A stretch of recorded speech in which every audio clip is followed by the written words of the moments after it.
আমি আপনাকে ডাকছি এখানে একটা কথা বলার জন্য।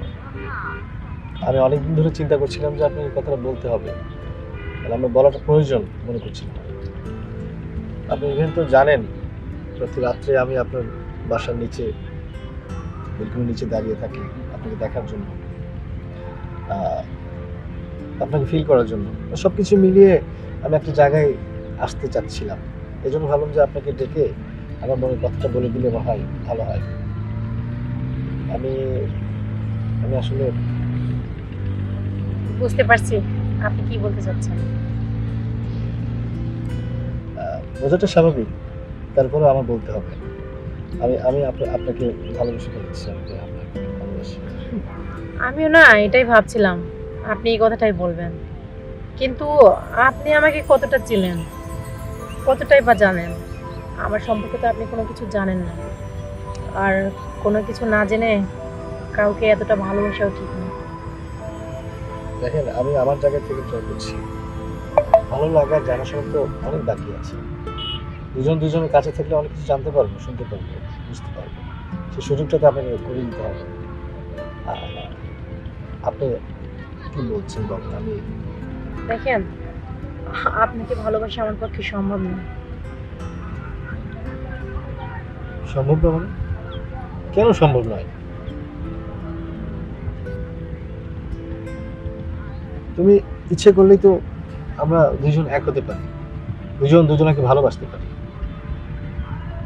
না, এটা কোনোভাবেই সম্ভব না। দেখেন, আমি আপনাকে ভালোবাসতে পারবো না। আপনাকে ভালোবাসা আমার পক্ষে সম্ভব না। আমি চাই না আমার জীবনে আপনাকে জড়াতে। আর শুধু আপনাকেই না, আমি কাউকে আমার জীবনে জড়াতে চাই না।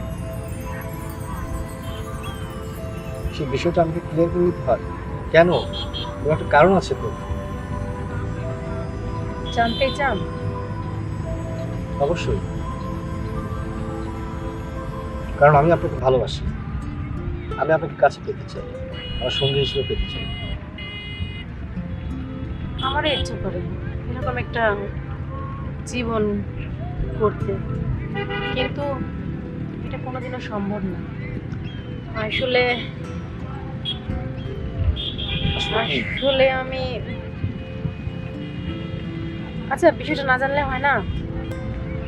আসলে সবাই তো চাইলেও সুখী হতে পারে না। আমিও হয়তো বা তাদের মধ্যেই একজন। আমি চাইলেও আমার জীবনে আপনাকে জড়াতে পারছি না। সেটাই আমি শুনতে চাচ্ছি। কেন? কি প্রবলেম? সমস্যাটা কি? কারণ কারণ আমি ব্রেন টিউমারের একজন রোগী।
এটা